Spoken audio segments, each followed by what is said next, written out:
Olá pessoal, passando aqui só para lembrar vocês que hoje é o último dia para solicitar o certificado. Ele comprova que você fez o curso, pode ser usado como aulas complementares para a faculdade. Ele é válido para 40 horas e é um grande diferencial para você ter no seu currículo. O certificado acompanha o material complementar do curso, que é um e-book exclusivo de todo o conteúdo dos slides. E está incrível! Bora para a aula!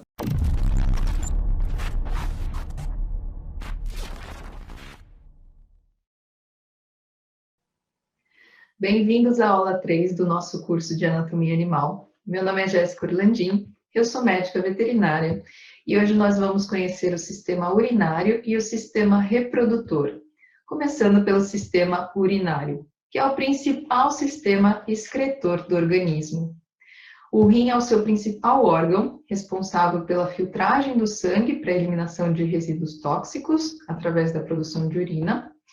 E os demais órgãos são responsáveis pelo transporte, armazenamento e eliminação da urina. Os rins ainda regulam a produção de glóbulos brancos e a formação de ossos, uma vez que ele controla também os níveis de cálcio e fósforo do corpo e produz vitamina D. Eles também regulam a pressão arterial e controlam o equilíbrio químico e líquido do corpo. E, por fim, também produzem um hormônio chamado eritropoietina, que estimula a produção de glóbulos vermelhos das hemácias na medula óssea, que vai liberar essas células na corrente sanguínea. Então, o sistema urinário é composto por um par de rins, um par de ureteres, uma bexiga ou vesícula urinária e uma uretra. Os rins são órgãos pareados, de cor vermelho acastanhados. Nos animais, eles estão posicionados dorsalmente, próximos às últimas costelas. Em todas as espécies, o rim direito é mais cranial e o rim esquerdo causa uma impressão, uma deformação natural no fígado para ele poder se alojar, se encaixar ali, que é a chamada impressão renal no fígado. A exceção são os suínos, que os dois rins estão praticamente na mesma altura e eles não causam impressão renal no fígado. É nos rins que ocorre a filtração do plasma sanguíneo e dos seus derivados nas estruturas que chamamos de néfrons. Então, o néfron é a unidade funcional do rim, ou seja, responsável pela filtração do sangue, do plasma e, consequentemente, pela formação da urina. Vale ressaltar aqui que o organismo não tem a necessidade de urinar, isso é uma consequência da filtração do sangue. O que precisa acontecer de fato é a filtração daquele plasma para o descarte de substâncias tóxicas. Isso é feito através da produção de urina. Entendam que o rim é composto por milhares e milhões de néfrons, enquanto que no homem tem cerca de 800 mil, 1 milhão de néfrons por rim. Os bovinos têm até 4 vezes essa quantidade. Já os felinos têm menos de 1/5. Inclusive, a espécie felina é a mais propícia a ter doenças renais. De uma maneira bem simples, bem resumida do que acontece dentro de um néfron, considerem que o que for rosinha é vaso sanguíneo e o que for amarelo é o que vai seguir para a formação da urina. Tá? Então, primeiramente, nós temos a filtração, a passagem de moléculas como água, glicoses, aminoácidos, sais minerais, ureia, ácido úrico, do glomérulo de Malpighi para as células de Bowman. Em seguida, parte da água e de alguns elementos importantes que não deveriam ter sido eliminados, mas que acabaram sendo filtrados, voltam, são reabsorvidos pelos vasos sanguíneos. Enquanto que algumas substâncias tóxicas, que deveriam ter sido eliminadas, mas que não foram embora na filtração, são secretadas para dentro desse tubo urinífero, tá? Para virar urina. Esse processo de reabsorção do que é importante e secreção do que é tóxico ocorre diversas vezes ao longo da estrutura do néfron, tá? Ou pelo menos é o que deveria acontecer em um rim saudável, um rim funcionante. A urina é um resultado, portanto, dos processos de filtração glomerular, reabsorção tubular e secreção tubular. Tá? E, na verdade, esse desenho está bem simplificado, mas o que realmente temos é esse emaranhado de vasos sanguíneos ao redor do néfron, tá? Isso acontecendo de maneira ininterrupta. Mas isso é o que a gente observa em um tecido renal microscopicamente. Mas e a olho nu? O que a gente consegue observar nos rins? Bom, eu vou apresentar algumas estruturas que, de maneira geral, todos os rins vão ter, tá? A começar que todos eles são envoltos por uma cápsula renal. É uma membrana fina que, de fato, vai encapsular todo o rim.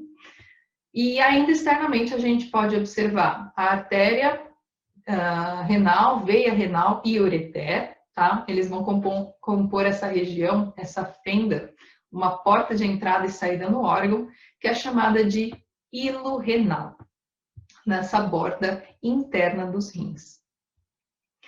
Já internamente, a gente pode observar outras estruturas. Essa parte mais externa se chama córtex, enquanto a parte mais interna se chama medula. Nessa porção medular, nós temos as pirâmides renais.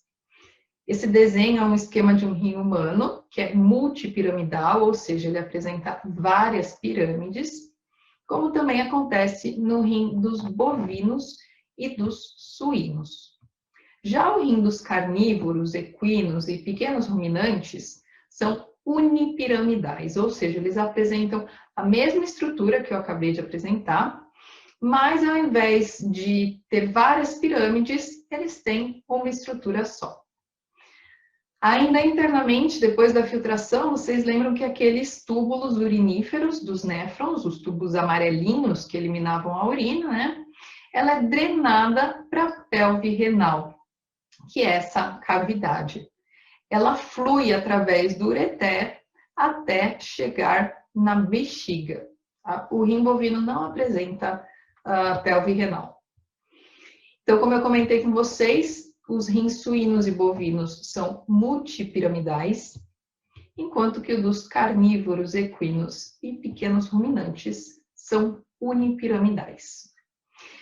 Externamente, essas espécies apresentam diferenças bem marcantes. O bovino apresenta o rim lobado ou lobulado, ou seja, ele apresenta lobos e ele é alongado. Todos os outros apresentam o rim liso. Os carnívoros e pequenos ruminantes têm um rim em formato de feijão, em formato piriforme. Nos suínos, eles são um pouco mais ovalados, alongados, e nos equinos, eles lembram o formato de um coração. Como eu comentei com vocês, o rim direito é mais cranial em praticamente todas as espécies, exceto ali os suínos. Nos bovinos, a gente vai poder perceber ainda o rim esquerdo sendo jogado para o lado direito, para o plano mediano, tá? Então, o rim esquerdo vai ser contorcido sobre ele mesmo. Isso acontece por conta do rumen, do sistema digestório, que a gente vai ver na última aula. A urina drenada para essa pelve renal é levada através do ureter até a bexiga. Os ureteres são órgãos tubulares e musculares pareados, sai um de cada rim, e essa é a única função deles, transporte de urina dos rins para a bexiga. Esse transporte acontece por movimentos peristálticos, ou seja, por contrações involuntárias desse tubo na direção da bexiga. E ele chega na bexiga pela face posterior, ou seja, por trás dela. A bexiga, ou vesícula urinária, é um órgão de parede muscular, oco, elástico, que funciona como reservatório temporário para o armazenamento da urina. Ela possui um esquema muito interessante que previne o refluxo de urina de volta para os ureteres. Então, quando a bexiga está cheia, a própria urina faz pressão na parede dela, fechando a abertura do ureter e impedindo, assim, o refluxo. Posteriormente, a urina segue em direção à uretra, por onde ela vai ser eliminada.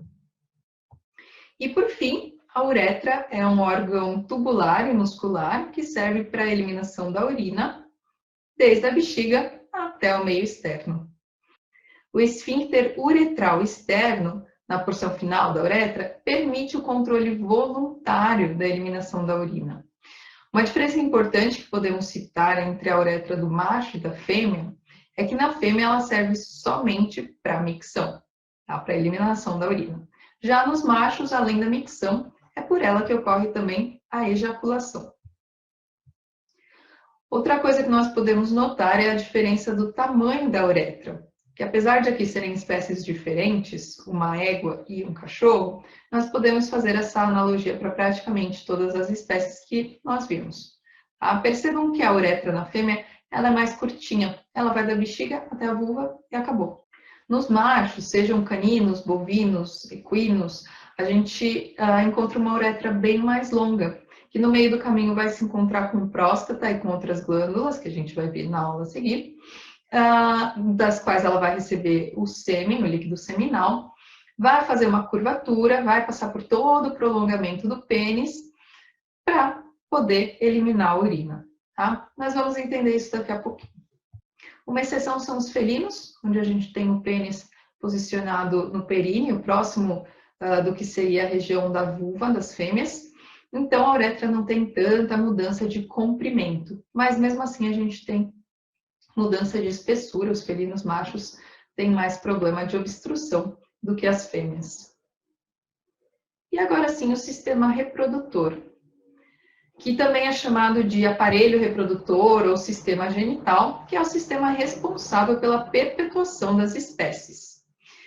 Ele é um conjunto de órgãos que atua na produção de fluidos, de hormônios, de feromônios, proporcionando assim condições adequadas para a reprodução.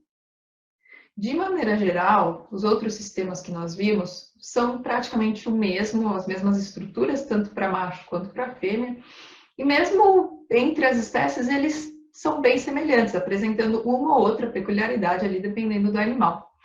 Já o sistema reprodutor é completamente diferente entre as espécies, mais ainda se for analisar entre macho e fêmea. Então, para facilitar o aprendizado, eu vou começar falando do sistema reprodutor feminino e depois nós concluímos com o sistema reprodutor masculino, ok? O sistema reprodutor feminino tem que produzir e transportar o gameta feminino e receber o gameta masculino no seu interior, que é onde vai acontecer a fecundação, o desenvolvimento embrionário e o parto. Para que todas essas condições aconteçam, ocorrem muitas mudanças hormonais, até para a fêmea aceitar a monta do macho, que só acontece quando ela está no período fértil. Salvo exceções, os animais não copulam por prazer, e sim para finalidade de reprodução apenas. Então, as fêmeas só no período fértil aceitam os machos. Os machos, na sua grande maioria, estão aptos em todos os momentos. Ele é composto por um par de ovários, um par de tubas uterinas, o útero, que vai sofrer uma divisão anatômica, a vagina em si, o vestíbulo vaginal, a vulva e o clitóris, ou clítoris. Começando pelos ovários, a gente ainda não viu o que são glândulas mistas, mas já adiantando é quando uma glândula lança os seus produtos na circulação sanguínea, e aqui no caso os hormônios, mas também lança para fora do corpo ou para dentro de outros órgãos, que aqui no caso é o que acontece com os gametas femininos. Tá? As fêmeas já nascem com um número de gametas específicos. Os ovários estão localizados na cavidade abdominal, na região sublombar caudal aos rins. Ele é fixado à parede da cavidade abdominal e ao útero através de ligamentos. Aqui nós temos a estrutura interna de um ovário, mostrando o processo de ovulação. Começando pelos folículos primordiais, eles que vão dar origem aos óvulos, mas desde o nascimento da fêmea já existe um número determinado, já existe um número máximo de folículos. Os folículos começam a se desenvolver, trazendo dentro deles os ovócitos, que também está em desenvolvimento. Tá? Isso é chamado de fase folicular. Depois nós temos a ovulação, com o rompimento dos folículos e a expulsão do ovócito, que vai migrar depois para as tubas uterinas. Esse folículo que ficou rompido vai se preencher de sangue e dar origem ao corpo lúteo, que vai passar a produzir progesterona, que é o hormônio que permite que a fêmea mantenha a gestação, no caso dela emprenhar. Se Se a fêmea não emprenha, o corpo lúteo vai se atrofiando até se transformar em corpo albicans, que é simplesmente uma cicatriz. Na égua, por exemplo, que só tem um filhote por gestação, vai acontecer a ovulação de somente um ovócito. Nas cadelinhas e gatas, que têm vários filhotes por gestação, ocorre a liberação de vários ovócitos. Esse é o formato do ovário suíno, do bovino e do ovino, com formato arredondado. Já no equino, ele tem formato de feijão, com essa característica única dessa espécie, que é a fossa de ovulação ou fossa ovulatória, que é onde ocorre a fecundação. E sim, a depender da fase do ciclo, os ovários aqui das porcas, por exemplo, ficam realmente com esse formato, por conta dos vários folículos. As tubas uterinas também são chamadas de ovidutos, são tubos que conectam os ovários aos úteros, tá? Aos cornos uterinos. Elas vão captar e transportar os ovócitos e ali acontece a fecundação, já que elas possuem um epitélio, um pH ideal para que isso aconteça, tá? Depois elas transportam o zigoto até o útero. Ela ainda pode ser dividida em fímbrias, que são essas espécies de dedos, que ajudam a captar o ovócito, o infundíbulo, que é esse funil por onde o ovócito vai penetrar, na ampola, que é onde ocorre geralmente a fecundação, e o istmo, que é a porção final que conecta ela com o útero. Aqui em uma peça para vocês verem, fímbrias, infundíbulo, ampola e istmo. Mas entendam que essa estrutura fica toda compactada, toda amassadinha. Aqui, por exemplo, já é um dos cornos uterinos, já não é mais tuba uterina. O útero é um órgão muscular oco que serve como abrigo durante o desenvolvimento embrionário e também é responsável pelo parto. Boa parte dele está localizada na cavidade abdominal, mas ele se estende também até a cavidade pélvica. Ele é dividido em cornos uterinos, que é a porção mais cranial, conectada com as tubas. Depois em corpo do útero. E, por fim, cérvix, que em humanos a gente chama de colo do útero, né? É a porção final que vai se conectar à vagina. Nos animais que nós estamos estudando, nos caninos, felinos, equinos, suínos, ruminantes, nós temos úteros bicornados, ou seja, eles têm 2 cornos, tá? Que são essas porções alongadas que fazem o contato com as tubas uterinas. Nas cadelas, porcas e gatas, pelo fato delas gerarem muitos filhotes de uma vez só, o corno é bem alongado, de forma que todos os filhotes vão ter contato ali do útero para que tenha a implantação, para eles se fixarem e se nutrirem. Mas nas cadelas e gatas, o útero tem um formato de Y. Já nas porcas, esses cornos são espiralados. Já nas vacas e éguas, elas não têm cornos tão longos, já que elas geralmente gestam um só feto. Então, aqui para vocês entenderem, os ovários são essas bolinhas brancas. Os úteros estão em amarelo. E abaixo dele, que é caudal, a eles, no caso, né? Tá a vagina em rosa. Esse é o útero dos carnívoros, gatas e cadelas, que tem os cornos longos em formato de Y. Das porcas também, com os cornos bem longos, mas aí no caso espiralados. Os da vaca e da égua com cornos curtos. Os da vaca se redobram sobre ele mesmo, parecendo um saca-rolha. E o da égua termina de forma abrupta. E aqui para vocês, em peças anatômicas, mas aqui nesse caso a bexiga foi dissecada junto com o sistema reprodutor, que é o que a gente chama de sistema gênito-urinário, é a união dos 2 sistemas. Cadela, porca, vaca e égua. É claro que aqui os tamanhos não estão proporcionais, o útero da cadela e da gata é muito menor do que o de uma vaca, mas eles estão colocados assim para vocês poderem reparar nas estruturas. O corpo do útero, de maneira geral, não apresenta uma porção tão grande no útero dos animais. o cérvix uterino, ou colo do útero, são dobras de mucosas que promovem o fechamento do útero. Tá? No momento do parto, ele dilata, permitindo a passagem do feto. E em porcas e vacas, essa região é formada por anéis cartilaginosos. Tá? Ele faz a comunicação do útero com a vagina e, através do canal vaginal, ele se projeta para dentro da vagina, formando uma espécie de saco de fundo cego, que é chamado de fornix, exceto em suínos que não apresentam fornix. Então, aqui nós já vimos a representação dos cornos. Esse espaço onde nós temos o tracejado preto é o cérvix, e o espaço entre eles é o corpo do útero. Repare que, com exceção da égua, os demais corpos uterinos são em proporções bem pequenas. Aqui já não está tão bom de ver, mas nós temos a representação também da projeção do cérvix para dentro da vagina, que acaba formando esse fundo de saco, que é chamada de fornix, que os suínos aqui não têm. E essas bolinhas aqui no útero bovino? Bom, a camada interna do útero é chamada de endométrio. Os ruminantes apresentam placenta cotiledonária, com vários pontos de ancoragem. Esses cotilédonos da placenta vão se ancorar no útero, nas estruturas chamadas carúnculas uterinas. Tá? O conjunto dessas duas estruturas que vai garantir a fixação da placenta e a nutrição do feto. Tá? O conjunto delas duas é chamado de placentoma. E aqui, só para ilustrar para vocês, essa é a placenta dos ruminantes. As bolinhas são os cotilédonos. O útero também vai ter várias bolinhas, que são as carúnculas.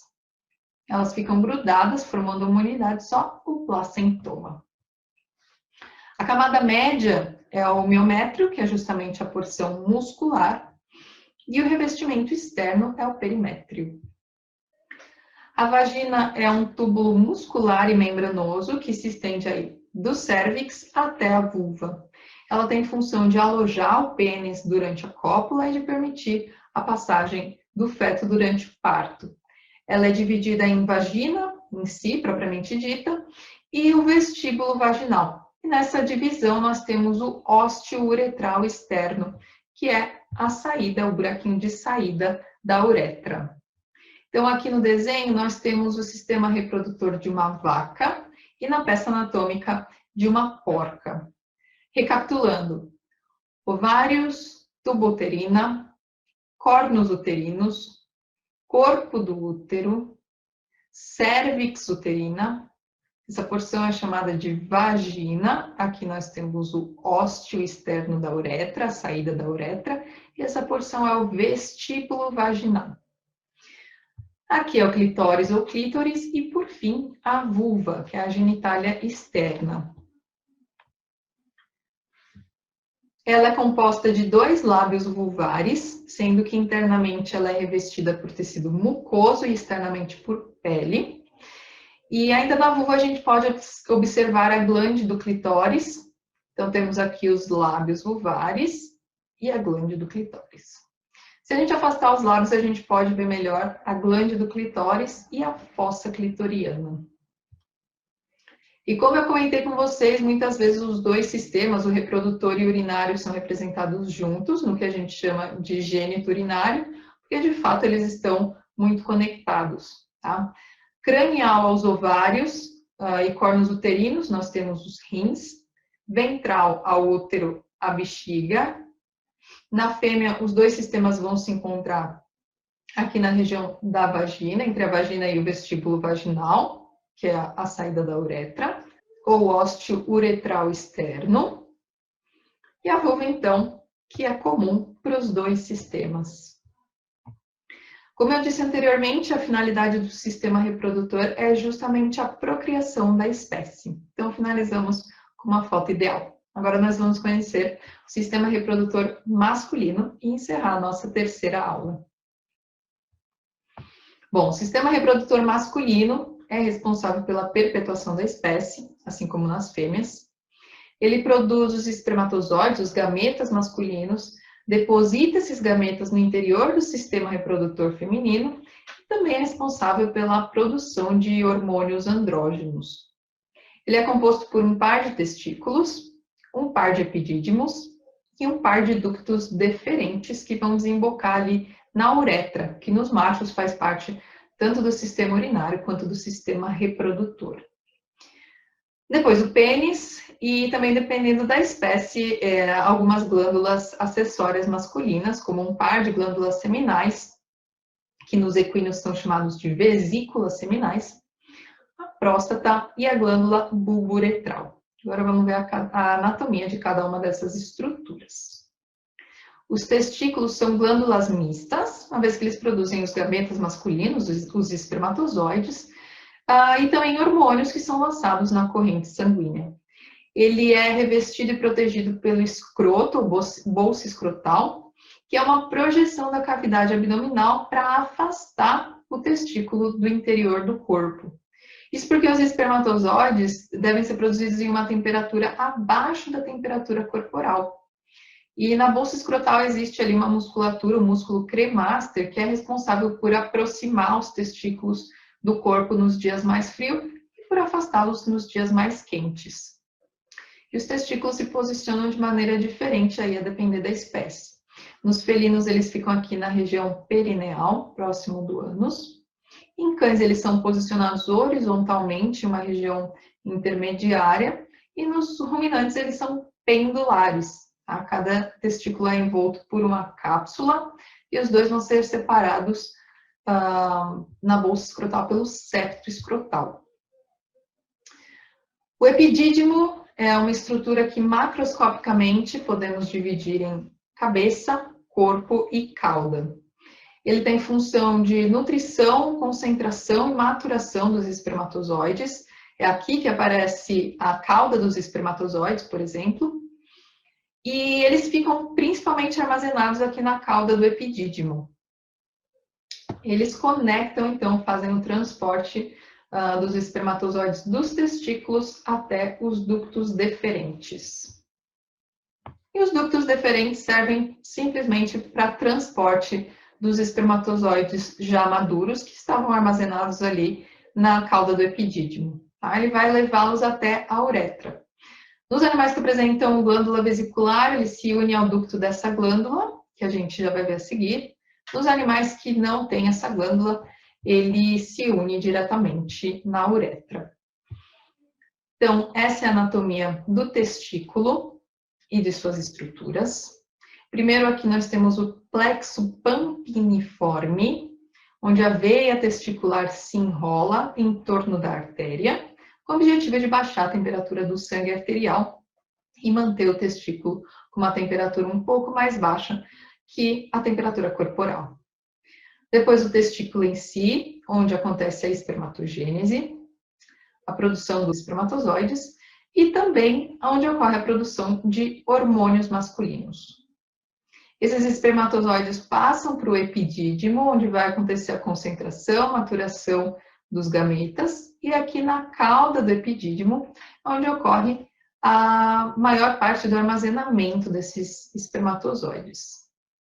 E a cauda do epidídimo vai dar origem ao ducto deferente, que vai fazer o transporte desses gametas até o pênis. Todas as estruturas que entram e saem do testículo passam obrigatoriamente pelo canal inguinal.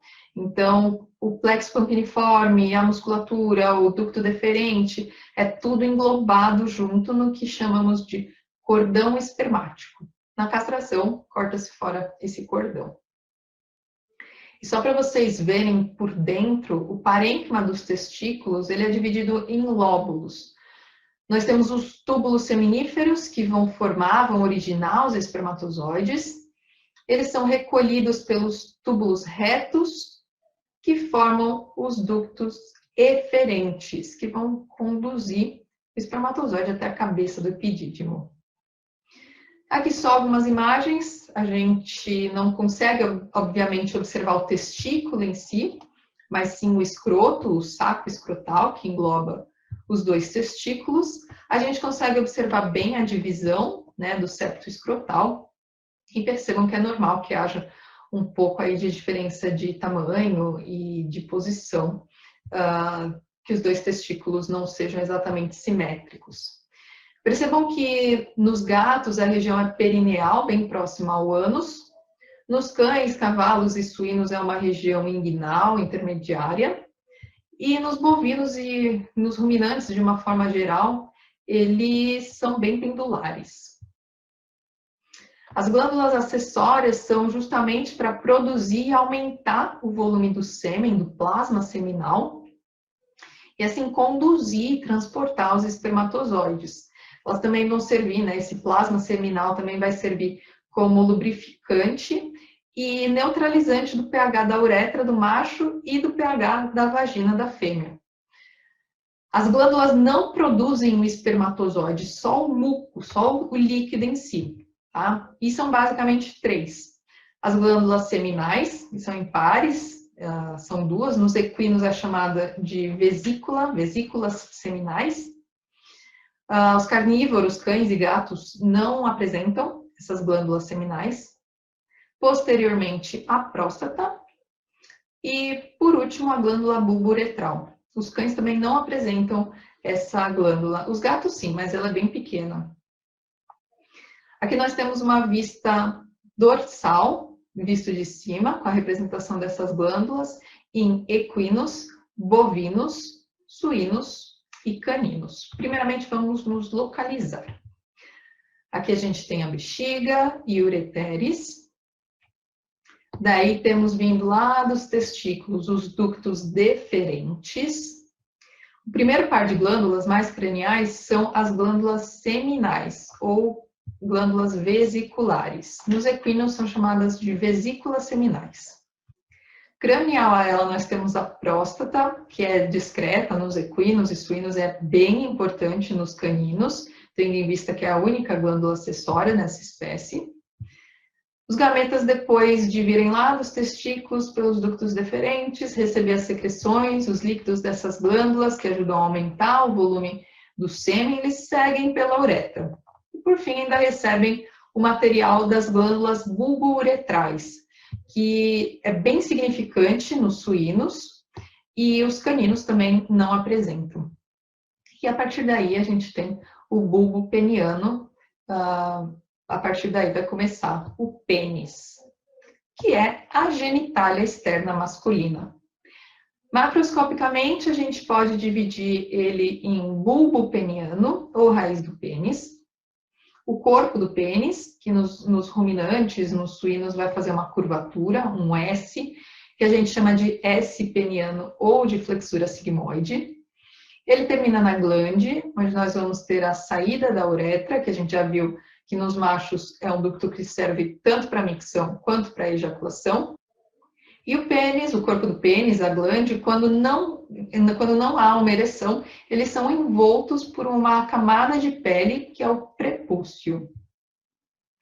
Então, aqui esquematizado o sistema geniturinário, já que a gente tem aqui a bexiga de um bovino. Então, começando pelos testículos, nós temos depois a cabeça, corpo e cauda do epidídimo, ducto deferente, que vai passar ali pelo cordão espermático, junto com o plexo campaniforme, vai seguir até a uretra, onde ele vai receber as secreções da glândula seminal, próstata e glândula bulbo-uretral, e daí vai começar o pênis em si. E aqui nós temos o bulbo peniano, ou raiz do pênis, que é onde ele vai ter ligamentos que vai inserir o pênis nessa região, na pelve. Depois temos o corpo do pênis, e essa é uma peculiaridade dos ruminantes e suínos, essa curvatura, essa flexura sigmoide ou S peniano. E vai terminar na porção mais distal, na glande, que aqui no desenho está envolta pela pele, pelo prepúcio. No momento da ereção e da cópula, ele aumenta de volume. Esse músculo retrator do pênis relaxa, permitindo que ele se alongue, que ele se estique, e ele sai ali de dentro do prepúcio. Depois da cópula, ele murcha, e o músculo retrator do pênis puxa essa flexura de volta, e ele vai ser envolto novamente pelo prepúcio, por essa porção de pele.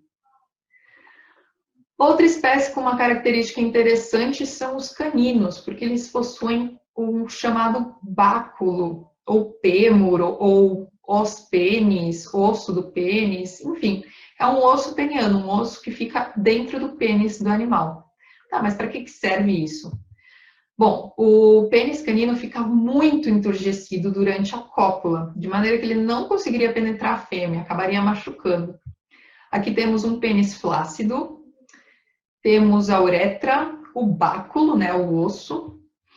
Aqui nós temos o bulbo peniano, que também fica enturgecido, também incha, né, durante a cópula e tem uma função bem importante. A glande, a cartilagem do báculo, né, para ele não machucar, e o orifício uretral externo.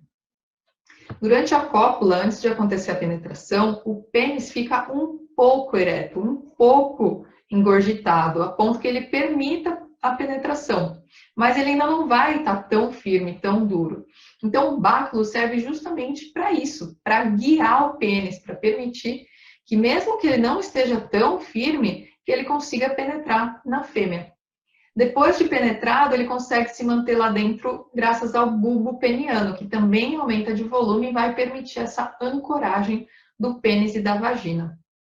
Depois da cópula, o bulbo, a glande e o pênis murcham e o macho consegue retirar ele de lá. E é por isso que a gente não pode interromper uma cópula de um cachorro e uma cadelinha, porque a gente corre o risco de machucar os dois se essas estruturas estiverem bem engorgitadas, bem inchadas.